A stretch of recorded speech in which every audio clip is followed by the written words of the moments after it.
I didn't mean it. I swear I didn't mean it. David was sitting across from me at the dining table, his face calm, too calm, while my words hung in the air like smoke from a fire I couldn't put out. It had started as a stupid argument, like so many others we'd had recently. I was upset, he was detached, and the conversation spiraled out of control. "You never listen, David," I had said, my frustration bubbling over. "You're always so wrapped up in your work, your plans, your damn spreadsheets, and I'm just here." He didn't even flinch. That's what infuriated me most. He just sat there, chewing his food like I was some background noise he had to tolerate. And then I said it. I don't even know where it came from, but the words slipped out before I could stop them. "Maybe I should have married your brother instead." Silence. The kind of silence that makes you wish the ground would swallow you whole. David didn't yell. He didn't even look angry. He just set his fork down, leaned back in his chair, and smirked this cold, knowing smirk that made my stomach drop. "Sign the divorce papers on your pillow," he said, his voice low and measured. "This house is no longer yours." I blinked, unsure if I'd heard him correctly. It was a joke, right? It had to be. But the look in his eyes told me otherwise. Before I could say anything, he stood up and left the room, his footsteps echoing up the stairs. I sat there stunned, my mind racing to make sense of what had just happened. It wasn't supposed to be like this. We were supposed to argue, yes, but then we'd make up like we always did. I'd cry, he'd apologize in his awkward, understated way, and we'd move on. But this was different. I replayed the moment in my head, trying to figure out how we'd gotten here. It wasn't just about the comment, I knew that. We'd been drifting apart for years, the love we once shared buried under layers of resentment and unmet expectations. When we first got married, David was my everything. He was ambitious, steady, and dependable, all the things I thought I wanted in a partner. But somewhere along the way, his ambition turned into obsession. He spent more time at work than at home, and when he was home, it felt like he wasn't really there. And then there was Alex. I didn't mean what I said about marrying him. Of course I didn't. But the truth was, Alex had always been the opposite of David, warm, charming, and easy to talk to. He made me feel seen in a way David hadn't in years. I sighed, burying my face in my hands. What was I thinking, bringing Alex into this? It wasn't just a joke. It was a betrayal, even if I didn't mean it that way. But divorce? Was David really serious? My chest tightened as panic set in. I couldn't imagine my life without him, no matter how frustrated I'd been. We had a life together, a history. Was he really willing to throw it all away over one stupid comment? I stood up and made my way to the bedroom, my heart pounding with every step. The sight of the papers on my pillow stopped me in my tracks. They were real. This wasn't a bluff. I picked them up with trembling hands, my eyes scanning the words that felt like a death sentence. Irreconcilable differences. Was that what we'd become? A statistic? Tears blurred my vision as I sank onto the bed, clutching the papers to my chest. I wanted to scream, to beg him to come back and talk to me, to fix this. But a part of me knew that this wasn't just about last night. This was years of hurt and silence and things left unsaid, all coming to a head. I sat there for what felt like hours, the papers crumpled in my hands, until the sun dipped below the horizon and darkness filled the room. I didn't know what to do, but one thing was clear, nothing would ever be the same again. I spent the entire night staring at those divorce papers. I didn't cry anymore, there weren't any tears left. Instead, I sat in silence, flipping through page after page of cold, legal language that turned our years of marriage into something transactional. Marriage was never supposed to feel like this, I thought. But if I was being honest with myself, maybe it had been heading this way for a long time. David and I weren't the people we used to be. When we first met, he was this quiet, steadfast guy who always knew what to say, or maybe he didn't, but he made you feel like he was really listening. I loved that about him. He made me feel safe, like no matter what, he'd always be there to catch me if I fell. But somewhere along the line, we stopped catching each other. Life happened, stress happened, and we let the distance grow between us. I didn't wake up one morning and decide to start resenting him. It was gradual, creeping in like a slow poison. At first, I didn't even notice it. I told myself he was just busy, that he loved me in his own way. But then the doubts crept in. He started coming home later, always glued to his phone or his laptop, answering emails that couldn't wait until morning.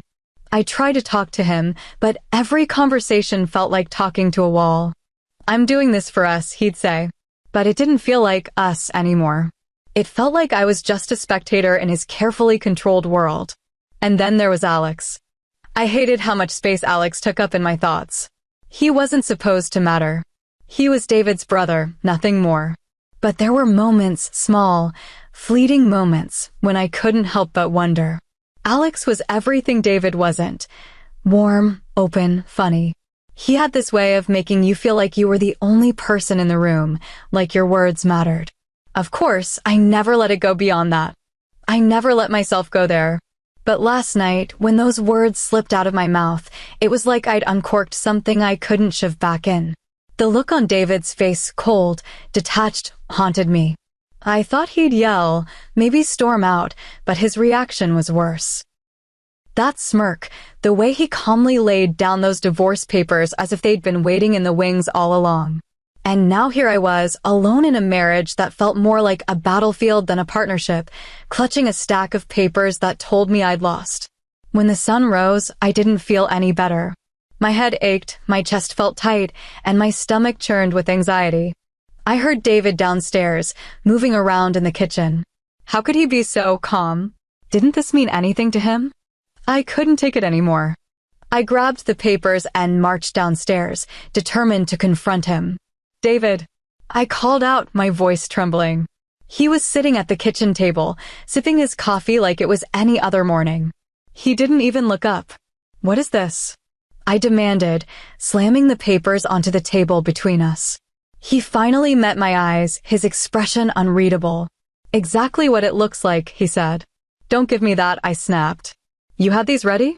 Just sitting around, waiting for the perfect moment to blindside me. His calmness infuriated me. How could he sit there so composed while my entire world was crumbling? "I didn't blindside you, Emma," he said, setting his coffee down. "This didn't come out of nowhere. You know that as well as I do."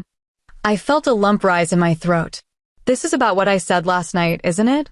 It was a joke, David. A stupid, thoughtless joke." "I didn't mean it." His gaze hardened. "Maybe you didn't, but you said it anyway. And it wasn't just a joke. It was everything you've been thinking, but haven't had the guts to say out loud until now." I opened my mouth to argue, but the words caught in my throat. He wasn't entirely wrong, and that realization cut deeper than I wanted to admit. "I can't believe you're doing this," I said finally, my voice breaking. "After everything we've been through, you're just giving up?" He shook his head, his tone flat. "I'm not giving up. I've been trying, Emma, for years. But last night made it clear that this marriage isn't something you value anymore. And I can't be the only one fighting for it." I stared at him, my mind racing. Was he right? Had I stopped valuing us? Or had I just been waiting for him to care enough to fix what was broken? "I don't want this," I whispered, clutching the edge of the table like it might anchor me to something solid. "That's up to you," he said. "But I'm not going to keep pretending everything's fine when it's not." With that, he stood up and walked away, leaving me alone with the papers once again. And for the first time, I realized that this wasn't just about him or me. It was about everything we'd let fester between us. And I didn't know if it could be saved. I couldn't breathe. The papers stared back at me, cold and final, like they were mocking me. "Irreconcilable differences," it said at the top of the page. As if you could sum up years of love, pain, and frustration with two sterile words. I couldn't stop my hands from trembling as I read through each section. He'd thought of everything, the division of assets, the house, even the bank accounts. It was so methodical, so cold. How long had he been planning this? The night before, I had convinced myself that David would wake up, regret his overreaction, and we'd sit down to talk like we used to. But as the morning light filled the room, reality hit me. He wasn't bluffing. I grabbed the papers and stormed downstairs, hoping to find some sign of the man I married, the man who used to hold me when I cried, who used to laugh at my terrible jokes, who would never dream of walking away from me. But instead, I found this version of David. Calm, detached, already gone in every way that mattered. David, I shouted as I entered the kitchen, holding the papers like they were evidence in a trial. He didn't even flinch. He sat at the table, sipping his coffee and scrolling through his phone like it was just another Tuesday morning. What the hell is this? I demanded, slamming the papers onto the table in front of him. He finally looked up, his face annoyingly serene. Exactly what it looks like, he said. Oh, don't give me that, I snapped. You had these ready? You've been sitting on these papers, just waiting for me to say the wrong thing? Are you kidding me, David? He leaned back in his chair, folding his arms across his chest. Emma, let's not pretend this is all about what you said last night. This has been coming for a long time. No, it hasn't, I argued, my voice rising. You're doing this because of one stupid comment I made in the heat of the moment. I didn't mean it, David. You know I didn't. Maybe you didn't, he said, his tone maddeningly even. But it doesn't change the fact that you said it. And if we're being honest, it's not just about last night. It's everything that's been building up over the years. I froze, his words hitting me like a slap. You've been building up to this? I said, my voice cracking. You've been planning to leave me, and you didn't think I deserved a heads up?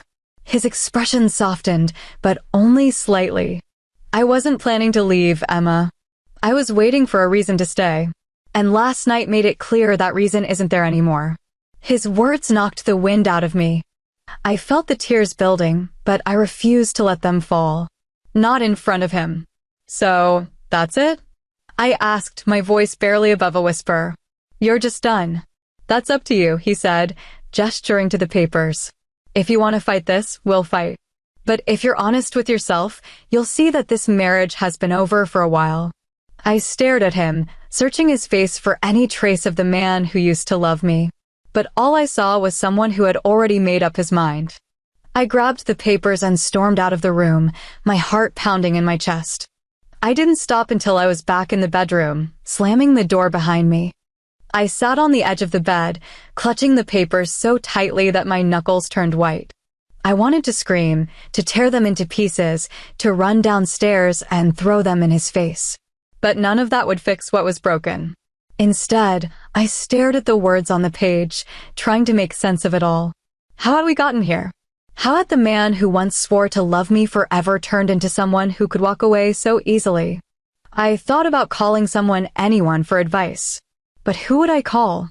My family had never liked David, and my friends would just tell me to fight for what was mine. But what was mine? Was it this house, this life we'd built together? Or was it already lost, slipping through my fingers like sand? I folded the papers neatly and set them on the nightstand, my mind spinning. This wasn't just a fight, it was a war. And if David wanted a fight, I wasn't going to roll over and let him win. But deep down, a small voice whispered a question I couldn't ignore. Was there even anything left worth fighting for? I don't know what possessed me to call Alex. Maybe it was desperation, or maybe it was the fact that I had no one else to turn to. But the moment I heard his voice on the other end of the line, I felt a flicker of relief. Emma, he said, his tone laced with concern. What's wrong? The words spilled out before I could stop them. David served me divorce papers. There was a pause, long enough for me to hear my own ragged breathing. Then Alex said, I'm coming over. I didn't argue. I couldn't. An hour later, Alex walked into the house, his presence filling the space in a way that was both comforting and unsettling. He was dressed casually, but even in a simple shirt and jeans, he looked like he'd just stepped out of a magazine. Alex always had that effortless charm that drew people to him. Hey, he said softly, stepping into the living room where I sat curled up on the couch. What happened? I gestured to the divorce papers on the coffee table. He's done, I said, my voice cracking. He said he's been thinking about it for months, and last night was just the last straw. Alex frowned, picking up the papers and scanning them quickly. This is serious, he muttered. Of course it's serious, I snapped, wiping away a stray tear. He's kicking me out of my own life, Alex. And the worst part?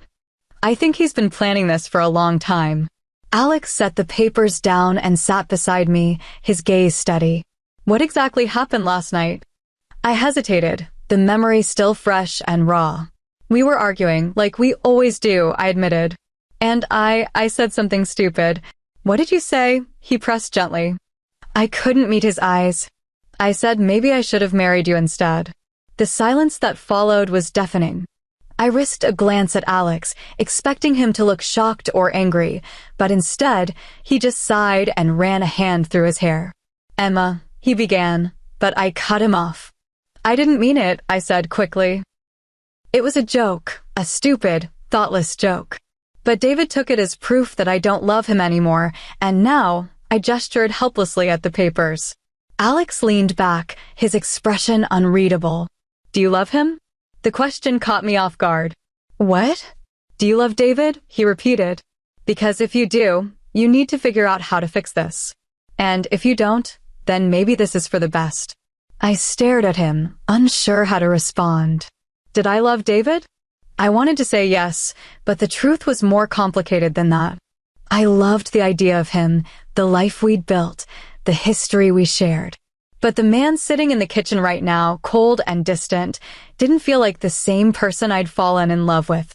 I don't know, I said finally, my voice barely above a whisper. Alex nodded slowly, like he'd expected that answer. Look, Emma, I don't want to get in the middle of this, but if you need someone to talk to, or somewhere to stay, you know I'm here for you. I glanced at him sharply. David would lose his mind if I stayed with you. A small smile tugged at the corner of his mouth. David's already lost his mind, hasn't he? But seriously, Emma, I'm just offering support. Nothing more. I wanted to believe him. I really did. But there was something in the way he looked at me, a flicker of something unspoken that made my heart race. Thank you, I said cautiously. But I'm not ready to give up yet. I need to talk to David, figure out where we stand. Alex nodded again, standing up and slipping his hands into his pockets. Fair enough. Just know I'm here if you need me. As he left, I couldn't shake the uneasy feeling that his presence would only complicate things further. Alex had always been there, a shadow in the background of my marriage, and now it felt like that shadow was creeping closer. But I couldn't think about that right now. I needed to focus on David, on finding some way to salvage the pieces of our broken marriage before it was too late. Yet, as I sat alone in the quiet house, Alex's words lingered in my mind. Do you love him? The truth was, I didn't know the answer. And that terrified me more than anything. I didn't expect the silence. After Alex left, I thought David would come storming into the living room, furious that I had called his brother, that I'd pulled someone else into the mess of our marriage. But the house stayed quiet, suffocatingly so. He didn't come to confront me, didn't demand to know what Alex and I had talked about.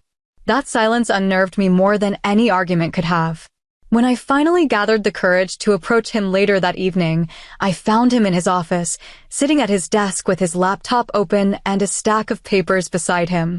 He barely looked up when I entered. We need to talk, I said, my voice shaky but firm. Do we? He replied without looking at me, his fingers flying over the keyboard.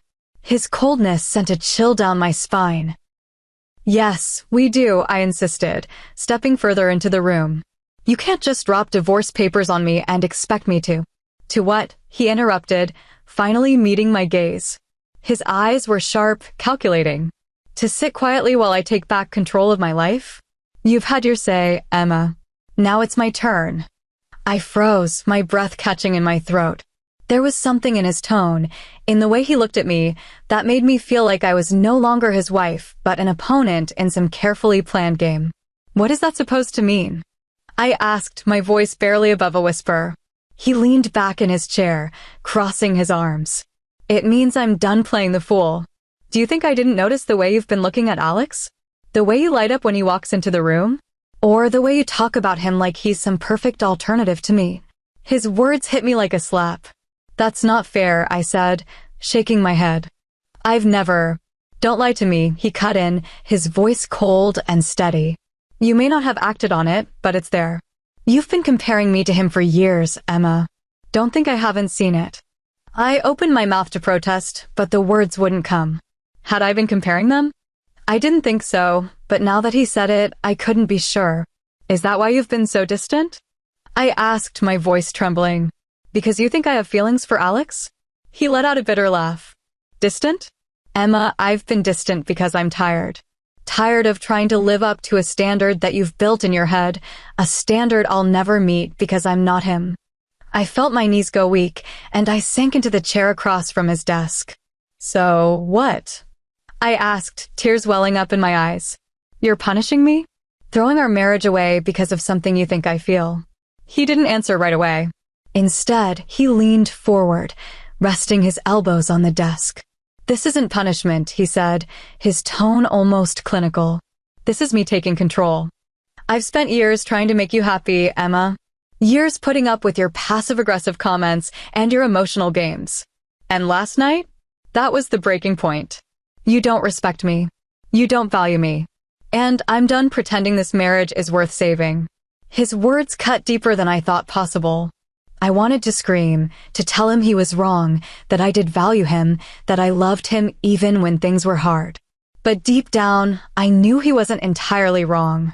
I didn't mean it, I said, my voice barely audible. What I said about Alex, it was a mistake. A stupid, thoughtless mistake. But I don't want this, David. I don't want us to end like this. He stared at me for a long moment, his expression unreadable. Then why does it feel like it already ended a long time ago? I didn't have an answer. The weight of his words settled over me like a heavy blanket, suffocating and inescapable. He turned back to his laptop, dismissing me without another word. I sat there for a moment longer, hoping he'd say something, anything, that would give me a sliver of hope. But he didn't.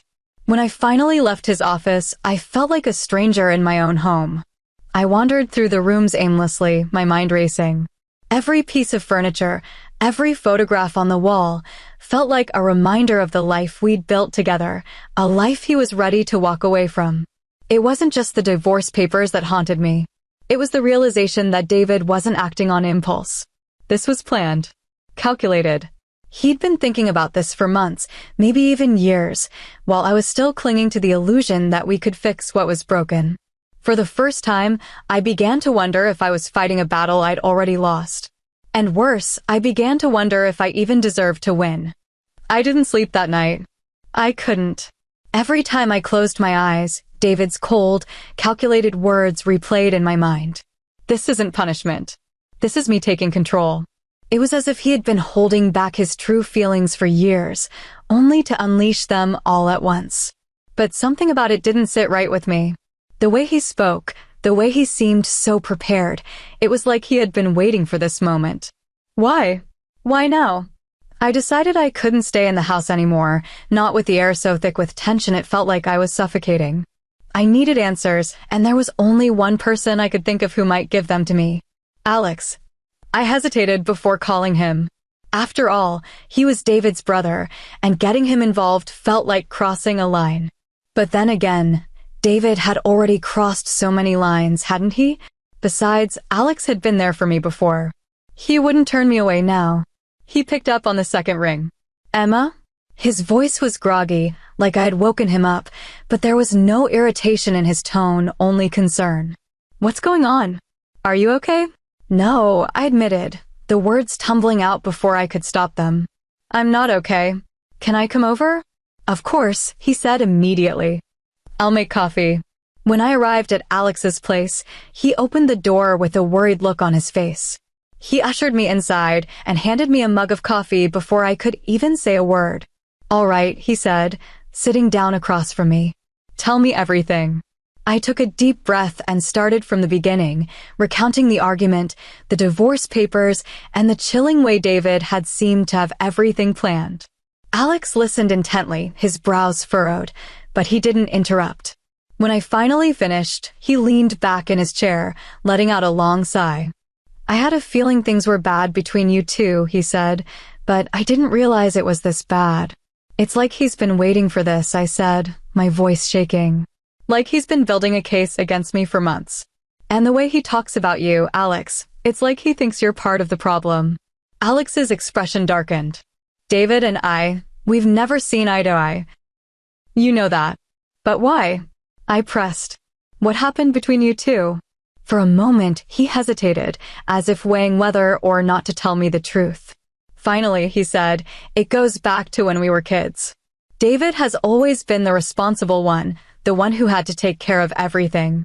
Our parents put so much pressure on him, and I think he resented me for not having the same expectations placed on me. I frowned. That's not your fault. No, it's not, Alex agreed. But it didn't matter to David.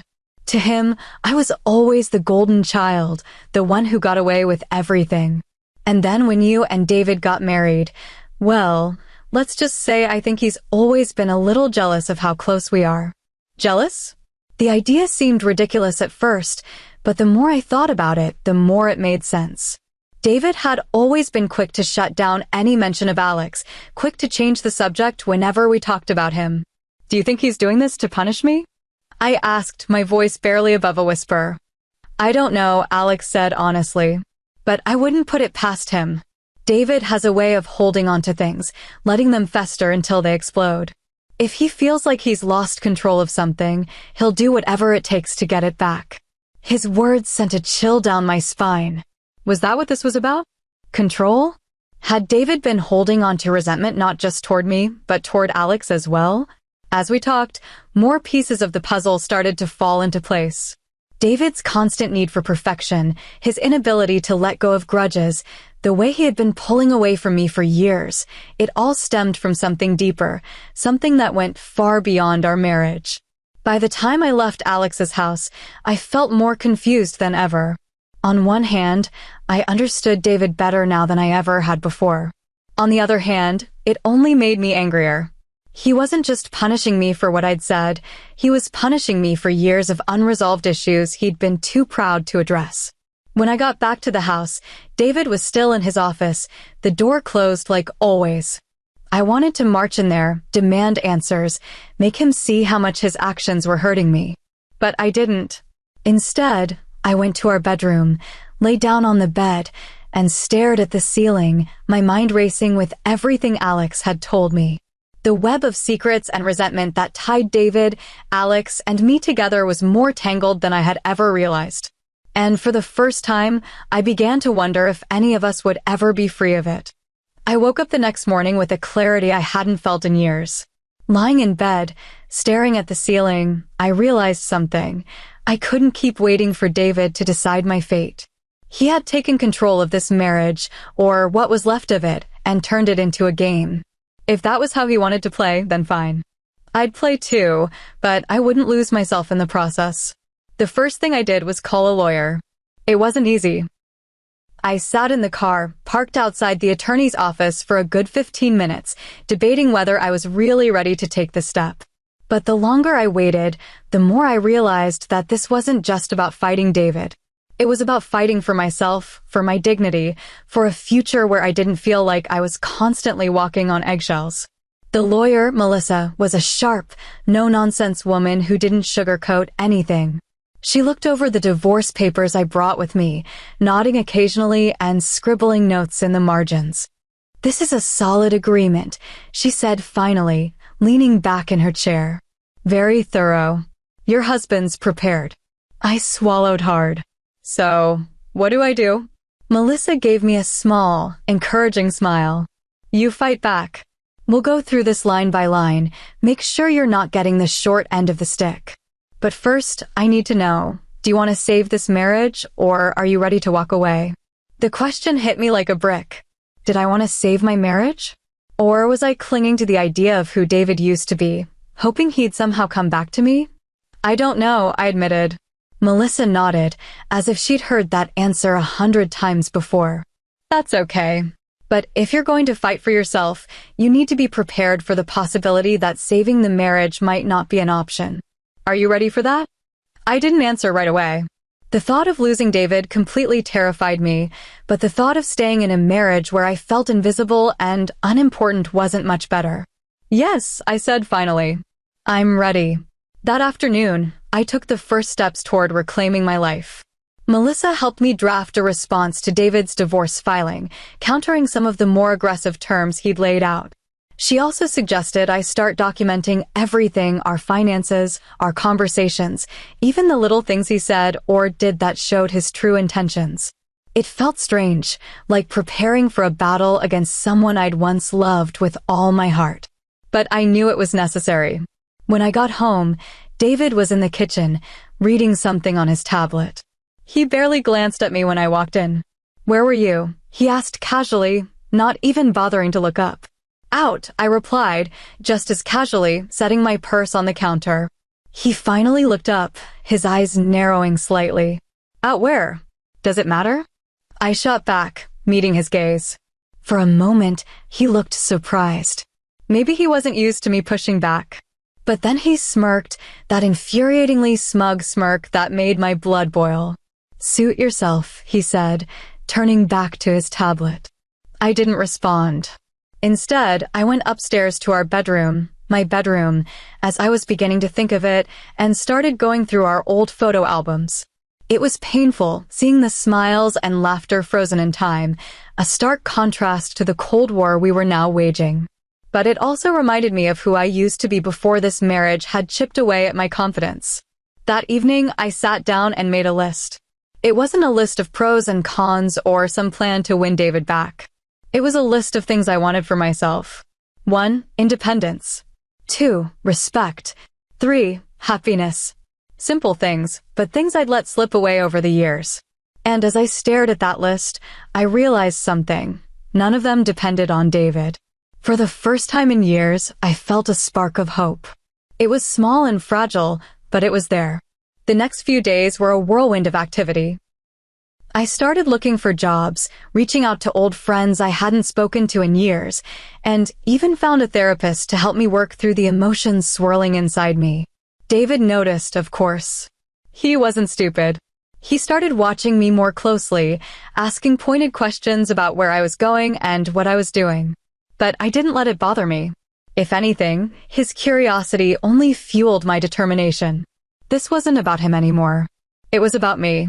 And for the first time in a long time, I felt like I was starting to take my life back. I should have known there was more to Alex's kindness than what he showed on the surface. At first, it felt comforting, even grounding, to have someone who listened to me without judgment, who seemed to genuinely care about how I was feeling. But the deeper I leaned into his support, the more I realized I might be stepping onto dangerous ground. It started subtly. Alex began calling more often, checking in on me, asking how things were progressing with David. He always positioned himself as the helpful, understanding brother, the one who got me in a way David never could. It felt good to have someone on my side, someone who made me feel seen during such a chaotic time. But there was always an undercurrent, a tone in his voice, or the way his gaze lingered just a little too long when we met in person. I tried to brush it off as my imagination, but deep down, I knew better. One evening, after another tense day of dodging David's icy silence, Alex called. His voice was warm, familiar. "How are you holding up?" he asked. "I'm surviving," I admitted. "It's been a lot, but I'm managing." "You're stronger than you think, Emma," he said, his words landing like a bomb on my frayed nerves. "If anyone can come out of this stronger, it's you." I smiled despite myself. "Thanks, Alex. That means a lot." He hesitated for a moment, and when he spoke again, his tone shifted, softer but somehow heavier. "You know, I've always thought David didn't appreciate you enough." The words caught me off guard. "What do you mean?" "You're incredible, Emma," he continued, his voice lower now. "Smart, beautiful, caring. Anyone would be lucky to have you." I've always thought that. A cold knot formed in my stomach. "Alex, I don't think. I'm just saying what's true," he interrupted gently. "You deserve someone who sees you for who you are, who doesn't take you for granted. And if David can't see that, maybe it's time someone else did." My heart pounded in my chest. This wasn't what I wanted to hear, not now, not ever. "Alex, I think you're crossing a line," I said, trying to keep my voice steady. He sighed, sounding almost frustrated. "Emma, don't act like you don't feel it too. There's always been something between us." You know it, and I know it. No, I said firmly, standing up and pacing the room. Alex, stop. This isn't right. You're David's brother, for God's sake. And David doesn't deserve you, he shot back, his voice hardening. You're miserable with him. You've been miserable for years. Why are you still fighting for something that's already broken? I was shaking now, a mix of anger, fear, and disbelief coursing through me. This isn't about you, Alex. This is my marriage. My life. And you have no right to insert yourself into it. He was silent for a moment, and I could hear the tension in his breathing. Fine, he said finally, his tone cooler. I won't say anything else. But you know I'm right, Emma. You deserve better. I ended the call without saying goodbye, my hands trembling as I set the phone down. My mind raced with 1,000 thoughts. Was this why David had always been so suspicious of my relationship with Alex? Had he seen something I hadn't? Or worse, had Alex been waiting for an opportunity like this all along? The next day, I avoided Alex's calls and texts. I couldn't bring myself to face him, not after what he'd said. It felt like a betrayal, not just of David, but of me. I had trusted Alex to be my ally, my confidant, and now I couldn't shake the feeling that he'd been playing a game of his own. That evening, when David finally broke his silence, it wasn't to address the divorce or the papers. It was about Alex. You've been talking to him a lot lately, David said, his voice cold and sharp. I froze, caught off guard by the sudden confrontation. What are you talking about? Don't play dumb, Emma, he snapped. I know Alex has been sniffing around. He always does this, pretends to be the good guy, the savior. But you don't know him like I do. I swallowed hard, my mind flashing back to Alex's words. What do you mean? David leaned against the counter, his expression bitter. Alex doesn't care about you, Emma. He never has. All he cares about is winning. Taking whatever he thinks is mine. And if you let him, he'll destroy you just to prove a point.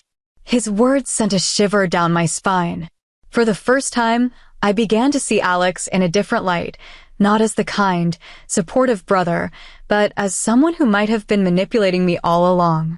That night, as I lay awake in bed, I realized that this wasn't just a battle between David and me anymore. Alex had inserted himself into the story, and his intentions were far murkier than I'd ever imagined. The question now was whether I could untangle myself from the web I'd unwittingly become trapped in, or if it was already too late. I didn't sleep that night. The weight of everything, David's cold detachment, Alex's unsettling confession, and my own tangled emotions, kept me wide awake. It was as if the walls were closing in, the house suffocating me with its silence and unresolved tension. By morning, I knew one thing. I couldn't live like this anymore. It was time to end the game both David and Alex had been playing. David was in the kitchen when I came downstairs, his usual calm demeanor masking whatever storm might have been brewing inside him. He barely looked up when I entered, but I wasn't about to let him ignore me this time. We need to talk, I said, my voice firm. He raised an eyebrow, setting his coffee mug down. Talk about what? About everything, I replied. The divorce, Alex, and whatever it is you think you're trying to prove. For a moment, his expression remained unreadable, but then he smirked, a cold, calculated expression that made my stomach churn. All right, he said, leaning back in his chair. Let's talk. I took a deep breath, steadying myself. Why are you doing this, David? And don't tell me it's just about what I said the other night. This has been building for years, hasn't it? So, what is it really about? He stared at me for a long moment, his smirk fading. You want to know the truth? He asked finally. Fine. I'm tired, Emma. Tired of pretending this marriage isn't already broken. And yes, what you said was the final straw, but it wasn't the cause. You've been pulling away from me for years, comparing me to Alex, looking at him like he's everything I'm not. Do you have any idea what that feels like? His words hit me like a punch to the gut. That's not fair, I said, shaking my head. I've never. Don't lie to yourself, he interrupted, his voice sharp. You might not have acted on it, but it's there. You've been holding me up to this impossible standard, and I'm done trying to meet it. I'm done trying to hold this together when you're already halfway out the door. Tears welled in my eyes, but I refused to let them fall. So, that's it? I asked quietly. You're just walking away? Sometimes, he said, his voice softening, walking away does less damage than staying. Before I could respond, there was a knock at the door. I didn't have to guess who it was. Alex. David's jaw tightened as he turned toward the door. Perfect timing, he muttered. I followed him as he opened the door, revealing Alex standing there with his usual charm, though his smile faltered when he saw both of us. What's going on? Alex asked, glancing between us. David stepped aside, gesturing for him to enter. Come in, he said. Emma and I were just talking about you. Alex frowned, his posture shifting defensively. Is there a problem? David let out a bitter laugh. The problem is you, Alex. You've been circling Emma like a vulture, waiting for your chance. Well, here's your moment. Go ahead, sweep her off her feet. Isn't that what you've always wanted? David, stop, I said, my voice trembling. But neither of them was listening. You don't know what you're talking about, Alex said, his voice tense. Don't I? David shot back. You've always wanted what's mine, our parents' approval, my success, and now Emma. Well, congratulations. Take her. The room fell silent, the weight of David's words settling over us like a heavy cloud. I'm not a prize, I said finally, my voice cutting through the tension. Both of them turned to look at me, their expressions shifting from anger to something like guilt. I'm not something for you two to fight over, I continued, my voice growing stronger. I'm a person. And I deserve better than this, better than both of you. I turned to Alex first. You think you're helping, but all you've done is make this worse. You crossed a line and you know it. Whatever this is between us, it's not real. It's not healthy. And it's not happening. Alex opened his mouth to protest, but I silenced him with a look. Then I turned to David. And you, I said, my voice shaking with anger. You've been holding on to resentment for so long that you let it poison everything we built together. You're right, this marriage is broken. But you broke it too. Don't put that all on me. Neither of them said a word as I grabbed my purse and headed for the door. I'm done, I said, my voice steady despite the chaos in my chest. With both of you. With all of this. I walked out, slamming the door behind me, and for the first time in years, I felt free. As I stepped into the sunlight, I realized that freedom was terrifying, but also exhilarating. I didn't know what came next, but for once, I was okay with that. Because for the first time in years, I was choosing myself. And I wasn't going to look back.